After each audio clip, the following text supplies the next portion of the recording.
Hey, everybody, welcome to another Bourbon and Blockchain Happy Hour.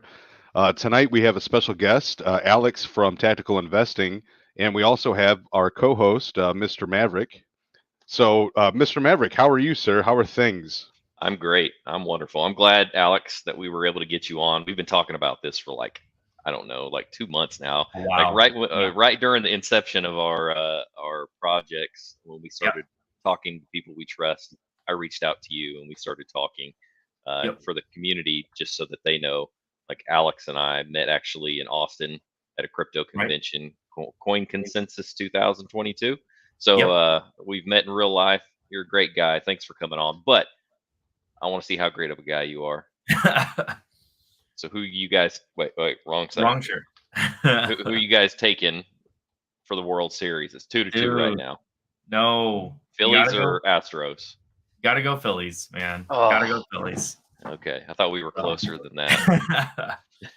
What about you, Draco? You know what? I'm gonna go ahead and support Houston just because you like him so much. I Wow. haven't been really paying a lot of attention to it, but you know what? I'll just go ahead and support you because you're my buddy. So, There you Alex, go. you have a chance now to change your answer. This it's, discussion and interview may go it's becoming very. a lopsided interview real quick. Man. Yeah. I'm kidding. I'm kidding. We all have our loyalties. I hold it against no one. There you Well, go. another question that I'd like to ask before we kind of really get into the nitty gritty is, how are you, sir, Alex? How are things? I know that you're working hard. You have a social group, a social media channel. You have a project. You got a whole bunch of things you're doing. How are things going with you? I mean, I'd say things are always busy, and that's obviously a good thing to have, especially during a bear market.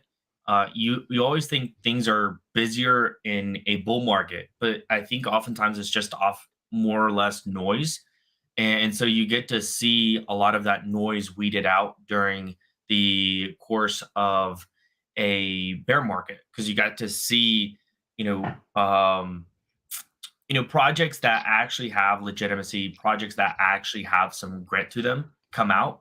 So that's kind of been, a lot of the focus of not only from my channel specifically, tactical investing and the amazing community that I have with just YouTube, but then also within the Discord and then launching fraction mining. You don't realize oftentimes how difficult or what goes into a project until you're actually part of it, right?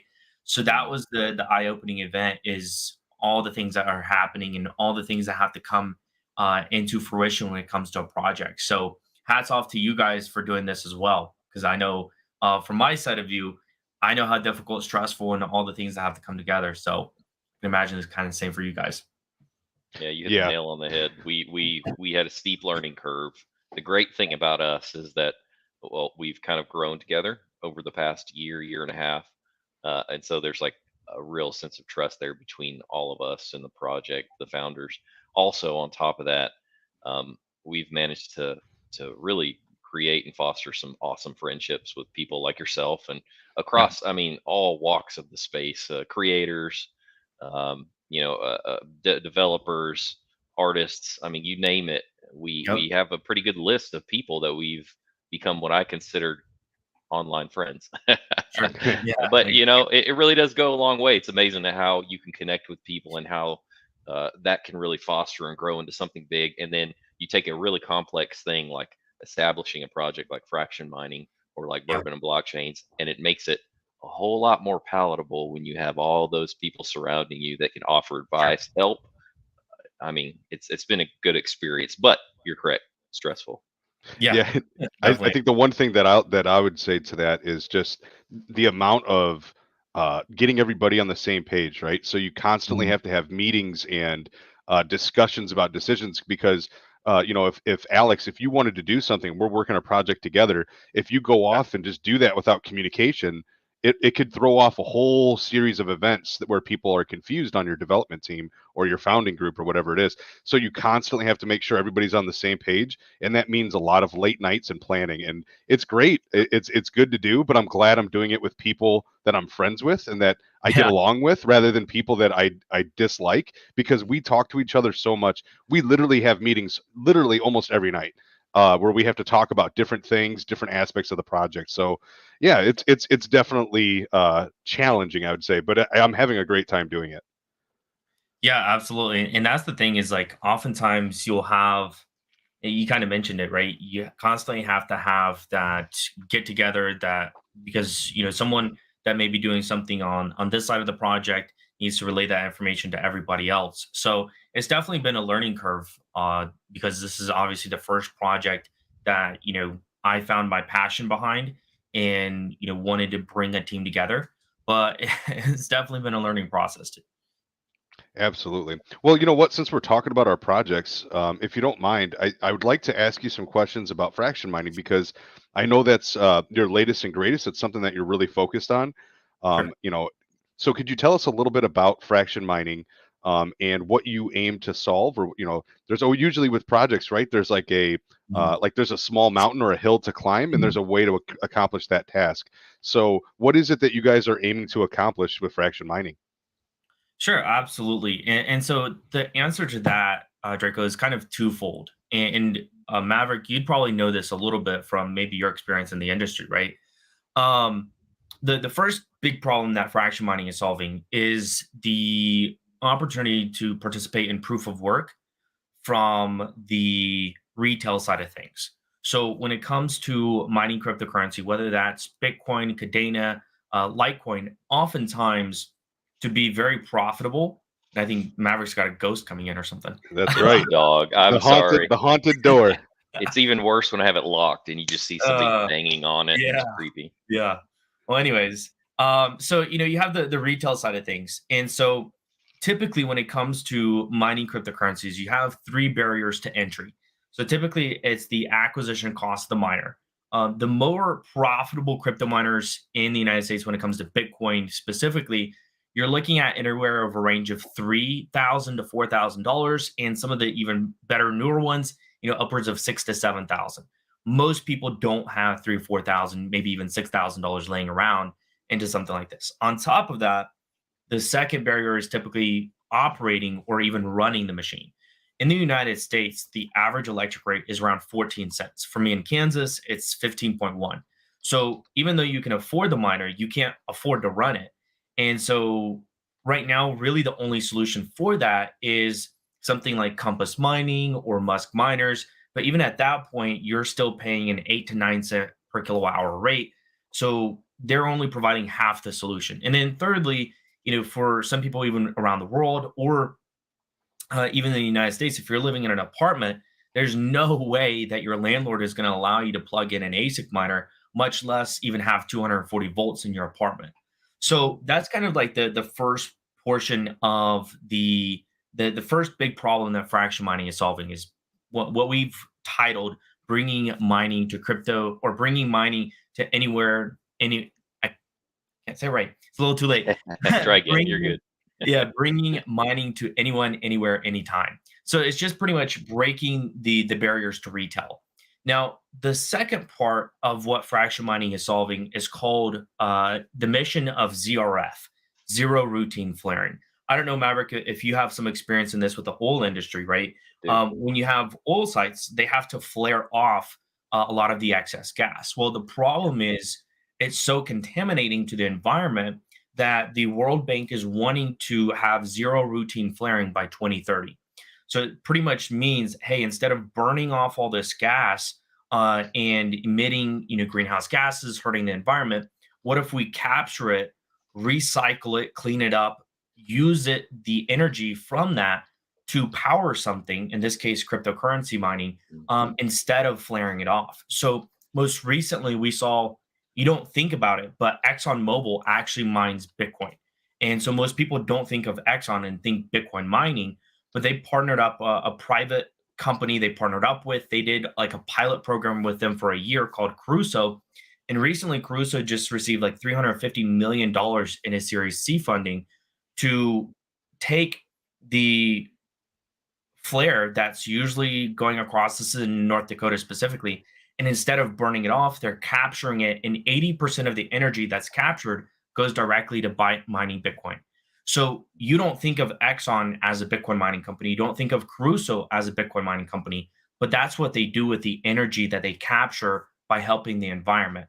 So our vision, especially to the fact that, well, in the United States, typically if you're flaring, you oftentimes pay a fine to be able to do so.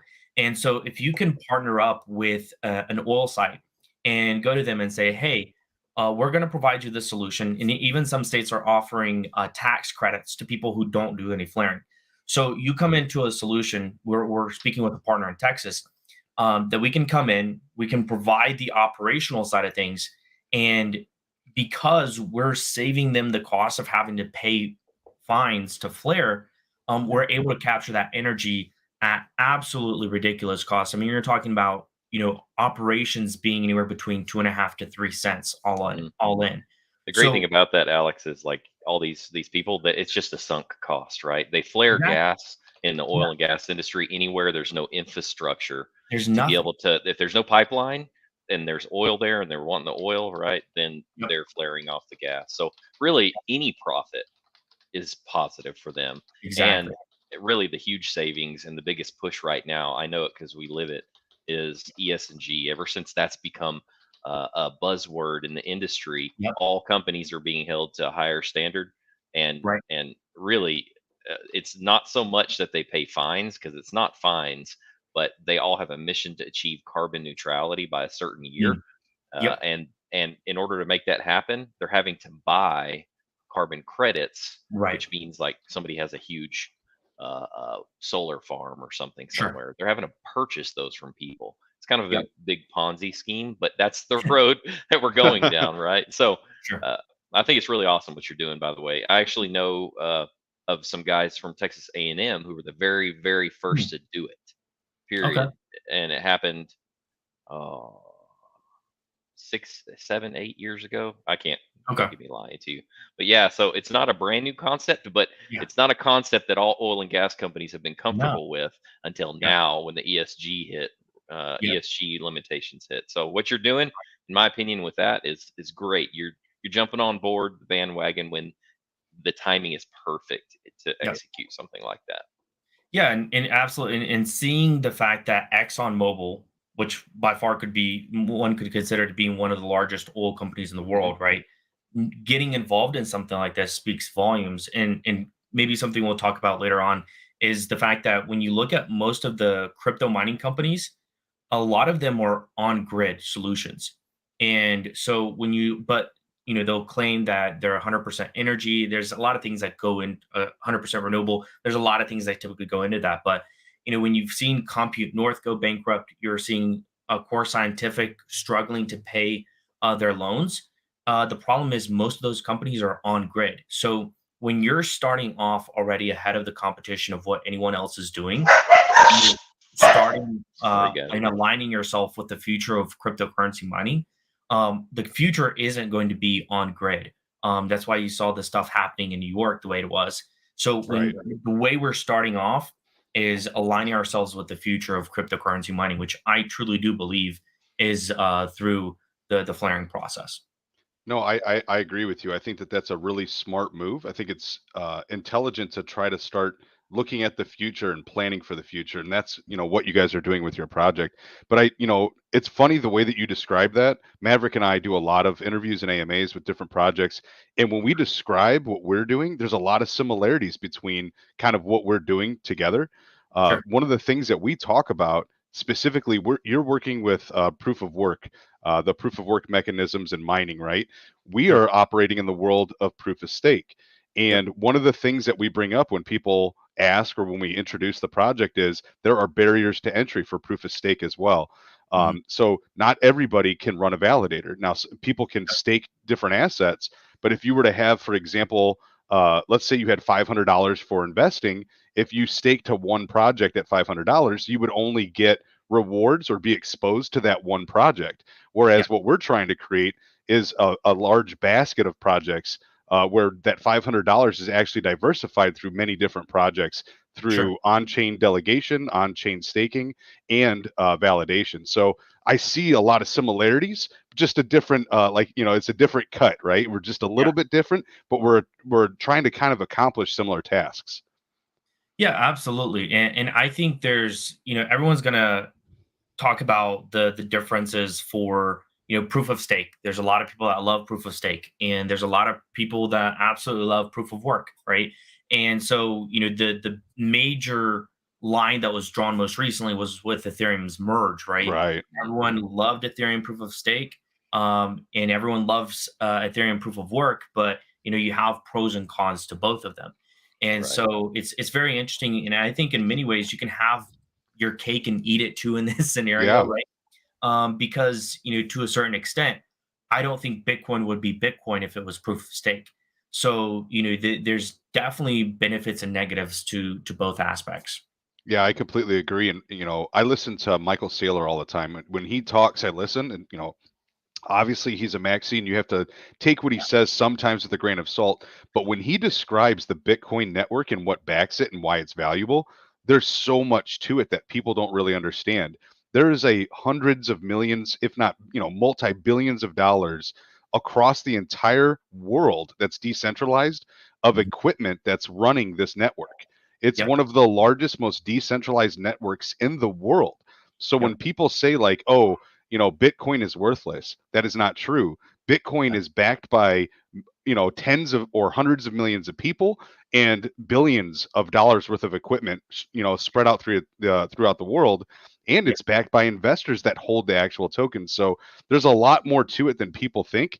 And then sometimes that ignorance kind of gets in the way a little bit. So, every once in a while, people just need to reach out for education rather than giving opinions about what they don't understand. Yeah. Absolutely. Absolutely. Yeah. So, since we're talking about this, I think that it kind of makes sense for us to kind of go into, we're both talking about our individual projects and how they're very similar. Mhm. But I think that there's a wave coming. I think that there's a commonality in different projects that we're starting to see. And I think we can start that conversation by saying, why do you think projects like these, projects that are focusing on long term sustainability, projects that are focused on looking for unique ways and sustainable ways for rewards and looking at the future and trying to attempt to make sure that these projects are lasting long term, why are projects like that popping up now? Yeah, you make a great point, Draco. And I think it really all boils down to one thing specifically is the aspect of what you guys are doing with proof of stake and what we're doing with proof of work is we're taking something that already has value, right? You're taking something like Ethereum validator nodes, right? Everyone already perceives value in Ethereum. You look at AVAX, everyone already perceives value. There's a conglomerate amount of people that already believe in that certain aspect to have perceived value. So you're not creating superficial value. And so when you think about most DeFi projects that most would consider degen DeFi or just DeFi in general that have popped up over the past year, most of them have superficial value. They maybe Hmm. have their own token that the majority of people have not agreed upon to have inherent value. You look at a lot of those that they also have tokenomics that aren't sustainable. So I think the big difference is when you're trying to draw value from something that has no inherent value, that has a limited lifetime. And so, because eventually you're going to run out of people that perceive that certain thing to be valuable, and eventually people are going to get out, right? And so, when the well dries up, so does the project. So, when you take a look at what fraction mining is doing, what you guys are doing with Bourbon and blockchain, we're not creating a token. We're not creating something that has superficial value. We're taking something that's valuable that majority of people see Bitcoin as valuable. The majority of people could see Cadena as valuable. You have a lot of people that find Litecoin and Doge, especially Elon Musk, as Right. valuable, right? And so all we're doing is we're bridging the gap for retail in the thing that they value and bring that bridge itself connects them to the thing that they find valuable without any of those barriers to entry.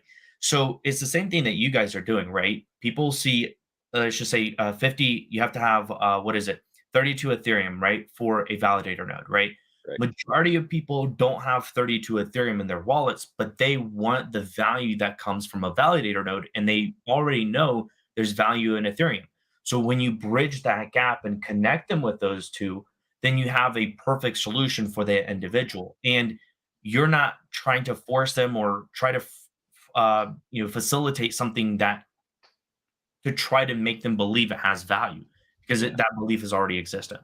So I think that's really, there's other things that people can look at, other criteria. Maybe it's tokenomics here, maybe it's this, that, or the other. But I think the biggest change that you're seeing with what happened with DAO season, with node season, and move to earn seasons and all that is at this point when you're seeing projects that maybe validators as a service or projects like fraction mining is they're starting something with something that already has value.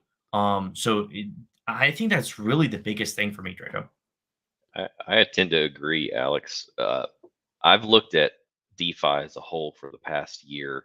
When you're in the midst of it and you're making money, which was easy to do, fairly easy to do in the beginning, right? When there was a lot of liquidity in the market.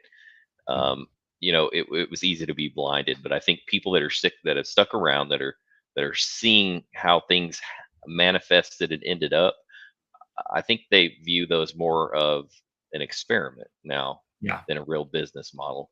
I think what we have in common in the projects that we're both creating at the moment is this is no experiment. This is a true sustainable business model that we're trying to achieve Yep. long term, that we hope in the next 10 years our NFT will be cherished by people and go, can you believe this? Can you believe that these people started this 10 years ago? And can you Right. believe the value that this is bringing now, because assets have compounded, we've multiplied our assets, and then the market has rebounded to a point that people are just mind blown, which has happened 4 different occasions now. And so I think right now, both cases, and whether it's proof of stake or proof of work, I think this is an incredible opportunity to get started. Yeah, I on think you something made a really real. good point, Alex, and I wanted to point out that you said that we're not recreating things, right? Yeah. We're not creating. We don't need another token. We don't need Yep. more cryptocurrencies on the market. Yep. We need good ways to capitalize on what already exists and that works. And we've had people, one point that I'd like to bring up is one person said, oh, this model, or what you're trying to do, has it been proven? And I said, yeah, Ethereum's been around for this long. They have validator nodes and they provide rewards. That's been working for quite a while, and here's what the reward percentage is based on their model. It already exists, it's already out there, and this is the current value of Ethereum. And if we get into this and we hit all-time highs again, this is what it would be worth, right? So that's a provable model. It's not a concept, it's a model that already exists. And I think that that's what's important, is we're taking advantage of things that already exist that are valuable, and that's a very good point. And the other thing is what you said is that people they take for example, they look at an item or a project or a token and they assign value to it, and then that value can go away. What's powerful about these different types of projects is if that were to happen over time as a project, we're like chain agnostic. So somebody would say, oh, you guys like AVAX is garbage. Well, we don't believe that. We think that all these blockchains are valuable. They all have value. So we wouldn't adhere to that type of model. But if something were to happen to a chain, we could easily change our model and move within the market to to evaluate that risk. And I think by having that diversification, like we both do, it helps make our project stronger. Yeah, absolutely. And that's the thing, when we started fraction mining, because with what you've got with staking, there's a lot more opportunities when it comes to projects and blockchains that offer proof of stake, right? So the diversification factor for what you guys are doing is much greater, which is obviously a big plus. But when you consider the opportunity, when we looked at fraction mining, and when I did a poll on my channel, there was, I think, around 1,500 people voted, and 60% wanted Bitcoin, about 29% wanted Cadena, and about 10% wanted Litecoin Doge. And so our initial thought was like, well, let's just go with Bitcoin mining.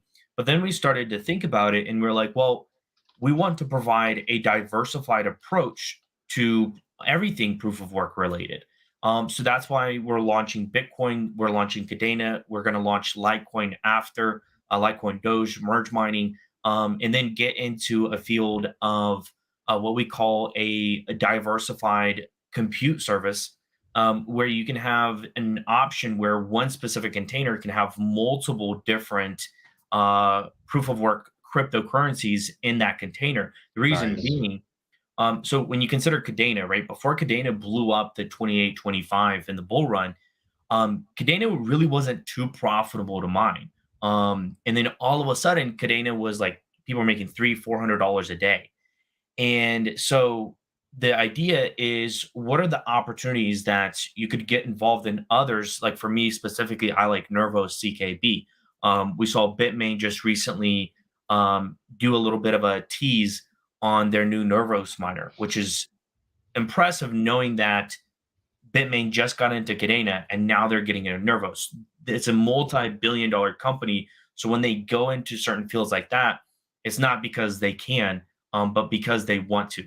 And so that was something very interesting seeing that. And we're like, well, how do we capture all this value and be a platform that offers it to everyone that wants a little portion of the action, depending on whether you're into Bitcoin, depending on whether you're in Litecoin or Cadena or some of the other altcoins. Yeah, that brings up a pretty good point as well as the diversification and getting into Mhm. those markets. But what you said was that there was a larger multi-billion-dollar company getting into like some newer tokens or some newer mining that could bring a lot of attention to that. And I guess that would be a trend specifically for mining.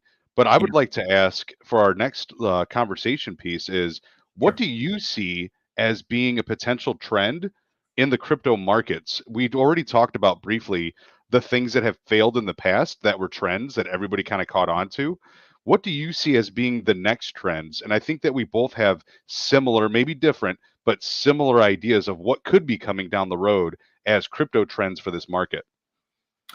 Yeah, I think the big thing is um, people are starting to learn the fact that earning 1.5% per day or earning 5% per day doesn't sustain. So you're going to have two types of approaches at this point, and this kind of paves the way for where things are going down in the future. Because I think people have, people have learned to kind of start to judge projects a little bit better. So when they go into something that showcases 1.5% per day, they know going into that it is very short lived. And so you have a different type of person that will put their money into something that high risk, that's short lived, that they may not be able to get their money out of. We've seen this happen with multiple projects. Most recently, you're talking about, Yield Nodes, Stable Fund, a Wealth Mountain, Free Wi-Fi. There's a bunch of projects that recently that offered what people perceived maybe safe is kind of the recent trend. When you think of stable fund, you think of something stable, something that's safe, right? When you look at yield nodes, one of the things they listed on their website was on their landing page, like a safe form of investment or a place to store your crypto in difficult times. Mhm. So what happened as a trend is people started realizing that these high yield projects were super high risk. So they no longer got involved in those. Then projects got smarter and they said, well, maybe if we apply a form of safety or provide lower yield opportunities, then people will be a little bit more comfortable with what we're doing. And that's why you saw this recent trend of these not crazy, thousands of percent APY projects, but something a little bit maybe more reasonable, and trying to draw people into those. And I think that's slowly starting to go away, especially after some of the most recent projects. People got their no longer able to withdraw their funds, whatever situation might have happened. And now I feel like you're going to start slowly seeing like what we've seen thus far. You saw with Wolfer Finance, if you guys are familiar with them, right? Mhm. I've talked to Drew Wolfer, and he did very successfully with getting into this validators as a service thing. But I think people are wanting to see value. People want to see something that doesn't give them the sleepless nights that they're typically having with a lot of these other projects. And so many people have been burned by different seasons. And most recently, like I mentioned, the season that most people have been burned by is this safe or low APY. And so I think we're going to eventually start to see the transition happening, as we are already kind of in the forefront of that, of projects like we've seen with maybe yourself, like fraction mining, and the likes of some of your like Cadena Mining Club and Hydro Whales Club. So you're starting to already see people realize that what people are looking for, you're still going to have your DeFi degens that are willing to have those sleepless nights and get into some of these projects that have high risk, high reward. But I think the majority of people, especially during a bear market, based on the economy that we're in, the form of quote unquote investment they're looking for is something that already has value. And that's Mhm. what Bourbon blockchain brings, and what fraction mining does. Yeah, I couldn't agree more, Alex. I think the trends that are going to come here in the near future, we can't even imagine. I think one that's been a hot button topic, at least for the past year. Mhm. I heard in 2000, at the beginning of 2022, that 2022 was going to be the year of the metaverse, and a lot of that Mhm. had to do with probably Facebook changing their name, right? Yeah, I mean, that kind of sparked all those discussions. I sure. think what people are realizing is to build something in the metaverse or build a metaverse, you're essentially building a gigantic operable video game, maybe Mhm. like a mass multiplayer online game that Sure. has a million add-ons where people can customize and build their own reality. That's something Yeah. that doesn't happen overnight, right? No. So I don't think I'm still I still think we're a little bit a ways from that, but I'm interested in hearing your perspective maybe on the metaverse in general. Yeah, I think there was obviously a lot of hype behind it, and so I think the way people think of metaverse, they think crypto, but I think the way that Facebook and Meta envisioned it is the same way from isn't from a crypto viewpoint. It's from a social media, right? Facebook Mhm. became so popular because it was the front runner in a new social media space, right? Facebook, you got to connect with people around the world. That was like the biggest trend, you call it, 10, 15 years ago, right? When Facebook first came out, Sure. before MySpace, right? Or after MySpace. And so you saw this whole social media shift to Facebook. Now you have an entire new generation that is then, after Facebook, you kind of had Instagram. And now you have your TikTok, right? Your social media engagement platform. And so I think this entire social media change is kind of what's feeding Mark Zuckerberg and his idea behind the metaverse. So, and I don't know how successful something like this is. When Facebook itself first came out, no one really knew how successful Facebook was going to be, right? And then it's still by many considered the largest social media platform by users. And so, as you're starting to see a shift in social media, I think what Mark Zuckerberg is attempting to do with him buying Oculus and everything to that extent is he's trying to envision what the next 10 to 25 years looks like for social media.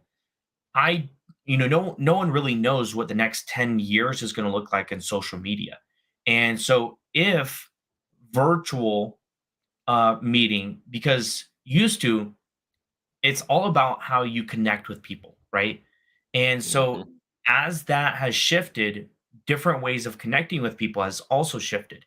So maybe Mark Zuckerberg's looking at the metaverse and he's thinking, what's going to be the next popular thing and form of people wanting to connect with each other? Metaverse. So I don't know. I think it's a very interesting concept. And so I think it's kind of been tainted a little bit that anything metaverse has to be crypto. But I think it's more of a virtual space is a better idea behind it. And there's so many benefits to something like a virtual space, whether from a enjoyment standpoint or from a business standpoint, that me myself can maybe connect with someone in Europe to do a meeting, right, and be engaged in the same project or something like that virtually. So Mhm. I don't know. I think there's so many avenues for the metaverse, and I think the adoption process is not going to happen in a year or two. You're probably looking at it being in the next 5 to 10 years. But with Yeah, that I agree. said, those who see that being as a vision, the early adopters are going to be the ones successful. So, and I think in many ways, what you see in the metaverse or in the real world today, from advertising, from travel, a lot of those opportunities are going to be available in the metaverse. So you already see some companies preparing for advertisements in the metaverse. There's even ride shares in the metaverse. There's so many weird things that we consider to be weird right now in the metaverse that who knows in 5, 10 years could be the norm. So I think it's very interesting. There's a lot of opportunities within that specifically. Yeah, I think that you bring up a lot of good points. One thing that I want to say is that I think there's a market shift to the consumer, and it used to be depending on how long you've been around marketing and what you've been watching. One Yeah, of the things that people used to say is that you want your company to reach out and touch someone, right? yeah, That's not that old. Even Amazon was trying to say, let's reach out and touch our customers. They can interact with our website, blah blah blah. I think part of that has now started to change to you want to be able to reach out and touch somebody based on their parameters. They want to choose the place, the time, the avatar, yeah, the name, everything. They want to control what you can see. And I think that's part of crypto. That's part of decentralization. That's part yeah, of anonymity. That's part of, all of these different things where now people are starting to think and say, yeah, I want to interact with this, but on my terms. And I yeah, think that's what can be important about metaverse. It makes me nervous with Mark Zuckerberg that it won't be that way, right? It'll be, yeah, oh no, we're still reaching out and touching you, and we know who you are, where you are, what you've done, and what you said in the metaverse, and we can use it yeah, against you at any time. That could be a problem, right? sure. But outside of Mark Zuckerberg creating something like that, I know that you have been dabbling a little bit in the metaverse yourself. Is that correct? Yeah, so that was one of the things with fraction mining. So there's an aspect to proof of work in mining with ASICs that you don't get from an NFT, right? So you don't get to hear the audio, which some would consider be good. You don't see the visual representation. So with our NFT itself, the fraction mining NFT is an MP4 file that actually has the audio of an ASIC S19 Pro mining and hashing away, and the visual of the fans turning.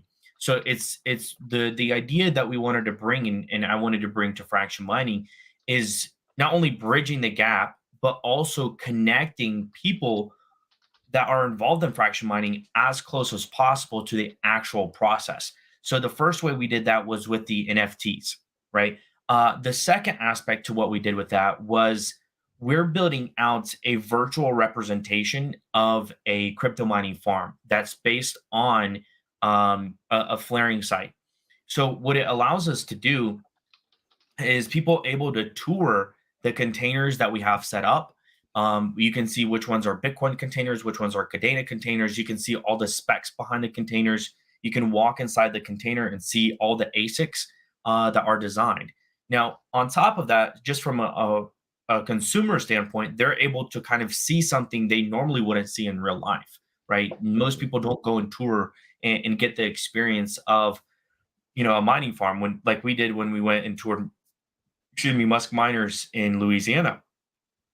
And so on top of that, it allows us to partner up. So with other YouTubers that I'm currently talking to, them being able to be represented. So if, for example, we partner up with a YouTuber and we launch a container, they have their branding on the container and their community can say, hey, this is the YouTuber or that I follow this guy. This guy's really cool or whatever it may be. They have some connection to him and see that he's involved in our project, and then on top of that, from a marketing aspect, fraction mining within that metaverse specifically, which you can actually tour right now, it actually has where you can see billboards. So we can partner up with Oh, certain nice. projects like House of Obsidian, for example, and say, hey, we can provide you a marketing exposure, or if you're involved in a partnership with fraction mining, people can see all the different brands, all the connections, And so when you see,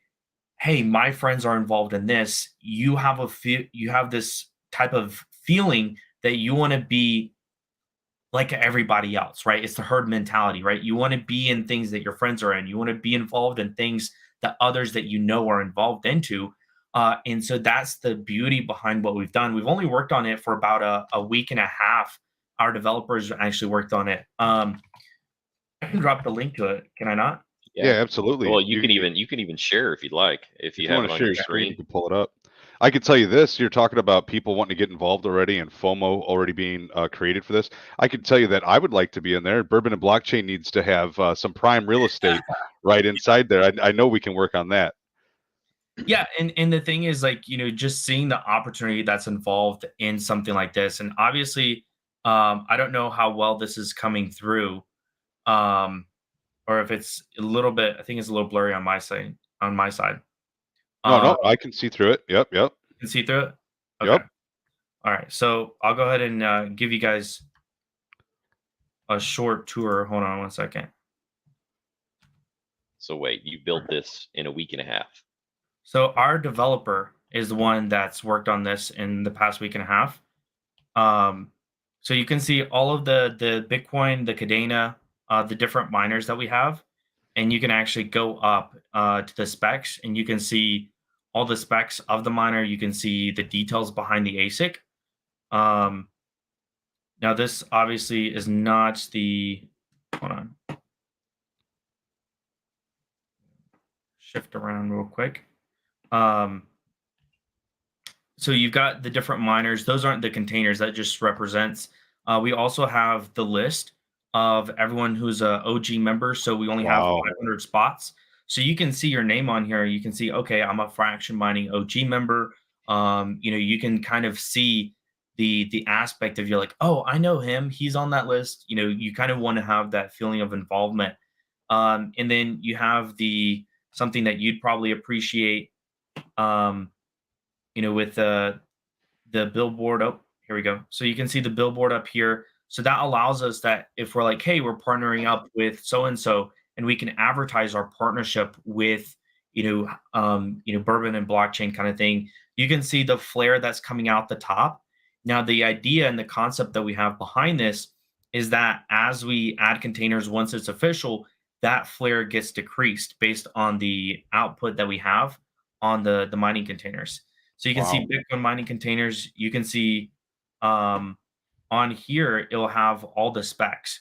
So you can see, how many, what kind of container it is, the whether it's active or not, average uptime of the container. So all of these specs will add in as we get launched. And then you have the opportunity that, if you Cadena, you can partner up with different people on here. So you'll be able to eventually, once it's fully built out, you can go inside and the ASICs will all be lined up so you can actually tour the location. So it's Wow. definitely, and as you can see, a container is locked right now. So that means one of two things. One, we haven't decided whether it's going to be Cadena, Litecoin, Bitcoin, and then who we might partner up to launch this. Because we have a lot of people very interested in what we're doing. And so if we can offer this and say, hey, we've got a big brand coming in to get involved in something like this, then that provides a sense of community for that brand and everyone else who's wanting to get involved. I can tell you this: it only makes sense to have a container with a still in it and some servers, because one of the things that we're doing with our project is we're actually going to have all of our own servers. We're going to run all of our validators on our own servers that we own. And those servers are at a data center that is going to keep a 99.6% uptime. So we have all that stuff covered. But it would be great to, potentially have one of these containers and you walk in there and there's a still, and that still could be, pumping out some bourbon, and we've got our servers sitting inside there as well. I think that'd be pretty cool. So yeah, we'd definitely be interested in joining this type of metaverse idea. Yeah, and that's the thing is, like, when you have the opportunity that you create something. This is actually, I wish I could take credit for this, but this is something our developer did. And he's worked on, like I said, for about a week and a half. Bringing that aspect of, what kind of formal partnerships could we have, and bring those into our space. And so, you have communities from Bourbon and Blockchain touring the location. You may have communities from House of Obsidian touring that location, Cardinal House. You have so many other opportunities out there that it's a place for community. And the idea is eventually we're going to have kind of like a stage opportunity potentially we're considering. So you could have AMAs and Discord calls Oh, with, nice. Like and metaverse events. yeah, exactly. That's awesome. That's really Yeah. cool. Live music, Live music. so we can Ooh, do so ooh. we can Some Mr. karaoke. Maverick. There you go. Get some Mr. Maverick up there. Yeah, I'll do Well, it. I think that that's amazing. Honestly, I think we've answered a little bit of this question already, but I want to hit this before we close this out and focus on this a little bit more as well. How are these projects that we're talking about right now, Bourbon and Blockchain, tactical investing, working on this metaverse, creating real utility in these NFTs, which, we could talk about that in itself for 30, Oh 40 yeah, minutes, right? sure. These projects have real utility. They provide Yeah, real yield. I think that's really important, right? yeah, And real rewards, sustainable long-term rewards are what these projects are going for. yeah, So that's kind of one of our mottos. Like you talked earlier about your motto, what yeah. we're our motto is real utility, real yield, real rewards. Why Mm. are these projects like our two projects? Why are they making crypto better? Like, how are they going to make crypto better? And I think that personally, I think it'll make it better by making people have more trust in crypto. But the more Mhm. projects that are creating good, sustainable, long-term projects that are around for more than a year, 2 years, 3 years, 4 years, that Yeah, creates more people's trust in this system. That makes sure that people understand how a real project is created. And personally, from an outside perspective with your project and an inside perspective with our project, I really think that's what we're all trying to make is, consistent real rewards that are long term bearing. yeah. And I think you have people that enter and leave the crypto space all the time. And there's nothing, from even my insight and things that have happened over the past 2 years that I've been a YouTuber. No one's ever a perfect human being. I wish we all were, right? But there's Mhm. been projects that haven't gone the way that that I've invested into, that haven't gone the way that I intended them to, or ever thought they would. And so, oftentimes the end result of something like that is someone who got in just for the first experience in crypto, got into a project like that, and all of a sudden they have a negative experience.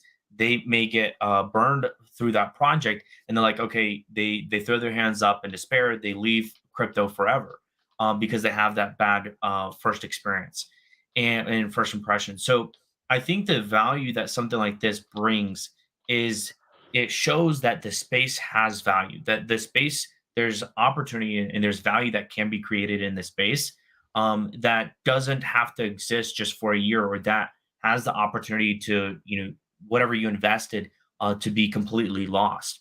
And so when you create a safe environment for people and create something for others that has longevity, that has validity, that has value, that in and of itself can be a solution for those who enter crypto to stay in crypto for a long time, because bourbon and blockchain was their first exposure, or fraction mining was their first exposure to crypto, and it was amazing, and they want to get more involved. And so I think that form of adoption, by the first impression of projects like bourbon and blockchain, projects like fraction mining, and others who are doing this in this space, only bodes well for the future of people staying in crypto rather than getting burned and leaving forever. Yeah, Yeah, I no, completely I agree. I agree with you. Something that we've been discussing a lot here lately, Alex, is a lot of times too the bear market's not a real exciting time to be It's involved. not. You're right. Yeah, I mean, it's hard to keep people engaged. People think of it, people have lost a lot of money, right? We've seen a Yeah, lot of things go awry and lose trust. People have lost interest in some cases. Um, I think one thing that we're trying to do that is pretty interesting, I believe, is like introduce like a real use case in barrel picks and sharing bourbon amongst community members, people that are NFT holders. And so mm, like I envision like in a bear market when there's not a whole lot to get excited about, there's not a yeah, whole lot of community going on because people have dried up. sure, It can help aid us in kind of growing as a group, right? And keeping sure, people engaged, interested, and just create kind of a comfortable place for people to hang yeah, out and not lose faith that all the crypto has dried up and gone away. Sure. So I have a lot of appreciation for what you guys are doing. I've been following from the very start, and I'm in your Discord and Fraction Mining. So I've been keeping track. I'll be real interested to see when you guys get to the point where you're launching, the basket, the NFT that represents a basket of assets that you're now earning a hash rate on. I think that's going to be a real game changer. I don't know of anybody else that's doing it, but again, I'm not the professional in proof of work like you are, so I don't know near as much as you do in that spectrum. Right. But yeah, so what? I know we're getting close to wrapping up, but Sure. what's your long term vision for fraction mining, and even beyond that? What's your Sure. long term vision for tactical investing in yourself? Like, what would you envision? What would you like to achieve, say, over the next 5 or 10 years? Yeah, so the big thing behind, in many ways why I wanted to start fraction mining and why I started tactical investing is an opportunity to give back, right? That's always been the vision for me and even one of the reasons why I'm active duty in the Air Force, right? Is it's always the mindset of giving back because for me specifically as an individual, I've been given so much for those who know me. And so the idea behind starting, first off tactical investing, the goal is, as that brand continues to expand, as we start to look at opportunities within crypto in general, be able to talk about that and grow the community that's there. We've obviously been through trying times, but those who stick out during the bear markets and that continue pushing forward are the ones that are going to be really successful in the bull markets. So that's kind of the vision, is being able to grow the community, be able to connect with people like yourself. At Consensus, I was able to meet up with a bunch of other people that I didn't know existed, and they watched my channel and they were like, "Hey, we had a lot of similarities. We were able to connect." So that in and of itself is what keeps people going through a bear market, right? Is you have Right. those people you meet up with, you have similar passions, you get excited about it, and you can keep each other going. Now, as far as fraction mining, the entire vision is to become, in many ways, the larger version of Compass. I've talked to the VP of Business Management of Compass. I personally have connections with Michael Leal, who has part ownership in Bitmain and is best friends with the founders of Bitmain. So I personally have a lot of connections in this space, and the idea is that if we can provide the whole solution, whether it's proof of work, the idea is that we become the Amazon for proof of work, right? If someone wants to get into any form of proof of work, they go to fraction mining. And so that way, the reason Walmart was so successful, the reason what you have with Amazon being so successful is you don't have to go to 3 or 4 or 5 different stores to get the items you want. You go to one.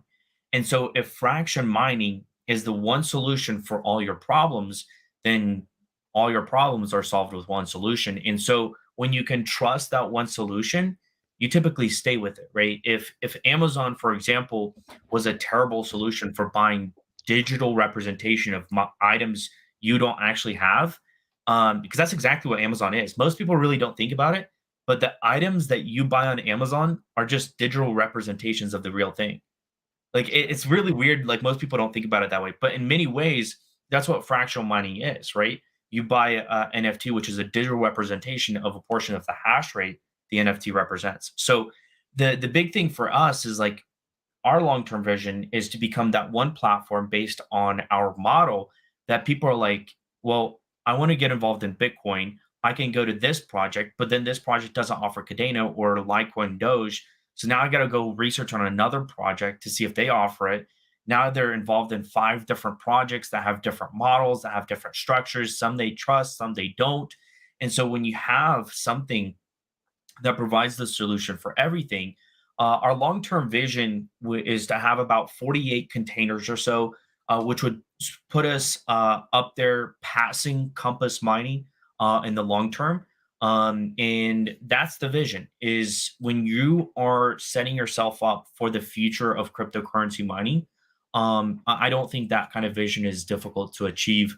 And it's achievable because of not myself, but primarily through a lot of the people that are part of the founding team, which you know this, Draco, you know this, Maverick is, right? Oftentimes the people that surround you are the ones that you're defined by the people that surround you, right? You're not successful Absolutely. just because of yourself. Good Um, statement. yeah. So when you see, you know, Joshua Belk, you see, Josh Nye, you see James Maloney, you see all these guys on the fraction mining team. It works beautifully because all of us come together to make this successful. It's not just one person with their idea. It's all of us coming together to achieve that one goal. And that goal is to, like I said, bring cryptocurrency mining to anyone, anywhere, anytime. Yeah, and in Yeah. that same breath, I think that we kind of have something, similar. We're also trying to bring, proof of stake to anybody with a Yeah. small barrier to entry, but also we're trying to change the definition of a utility NFT and how that works with off-chain utility. Mhm. There are not a lot of projects out there that have off-chain utility. Mr. Maverick has actually gone to a distillery, met with the master distiller of a distillery, and we're talking about purchasing barrels for our group so that we can actually bottle an entire barrel for the group and then allow the NFT members, I'm sorry, the club members for the project to actually purchase those bottles, and they're exclusive only for the group. And That's that, whether or not they want to keep them or if they want to enjoy them or whatever it is, sure. that's real off-chain utility that we Exactly. do not see many people doing. And Yeah. we want to take that even further. We also want to bring these people out to the distillery to be part of the bottling process. And then when we make our next partnership, we do it again somewhere else in the United States or anywhere, right? So we're Yeah. trying to really bring people from Web3 together in real life so that we can have that aspect of reach out and touch someone, but also for people that don't want to participate, be able to reach out and have them participate in the community as they want. And I think that's also really, really important.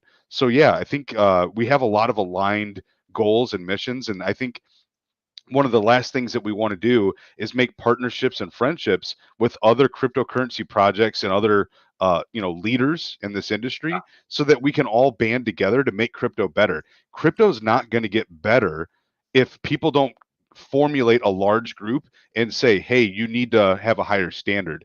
You need to Sure. stop doing what you guys are doing because it doesn't work. Stop making Ponzi-nomic schemes. Stop stealing people's money. It's not helping the rest of the community. And if you can't, do that, then you can't be part of this larger group that's trying to make it better. And I think that's part of what we're trying to do. I don't think we'll be able to do it ourselves. It's going to take a conglomerate of people that have like-minded goals and aspirations like yourself to all come together to create something like this. And I think your metaverse is going to be a great way to do that. I really do think that's a great idea. Yep, I do too. I think it's very inventive, a way to pull people together.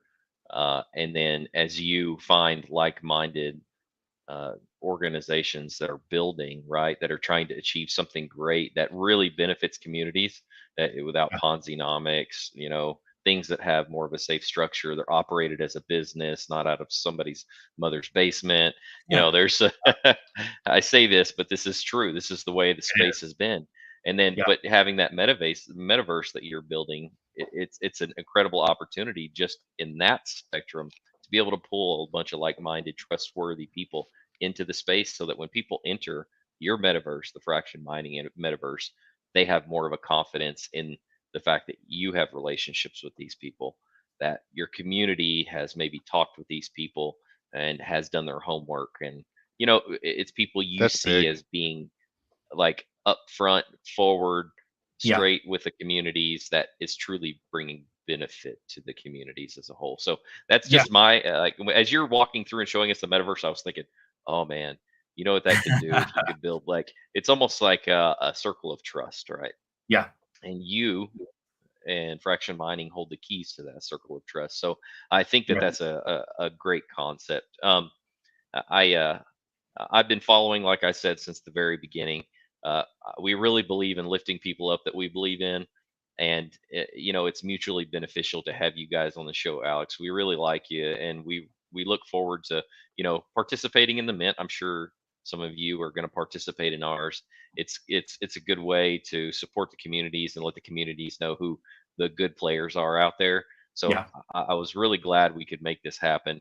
So I'd invite anybody watching this right now from the Bourbon and Blockchain community to make your way over to Fraction Mining community and check it out just a little bit more in depth.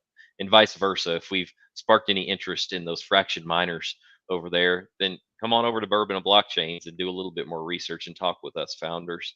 We're in there all the time. We're 100% honest and straight with you, and we're just really encouraged by the communities like this that are building, and the investors that typically stick around in these communities are of a high caliber. They understand, Yeah. they know what to expect, and that's the exact kind of investor we're looking for. Is people that really understand and want to get involved. So I'm really glad we could do this. Appreciate your time, Alex. Absolutely. I appreciate you guys offering the opportunity.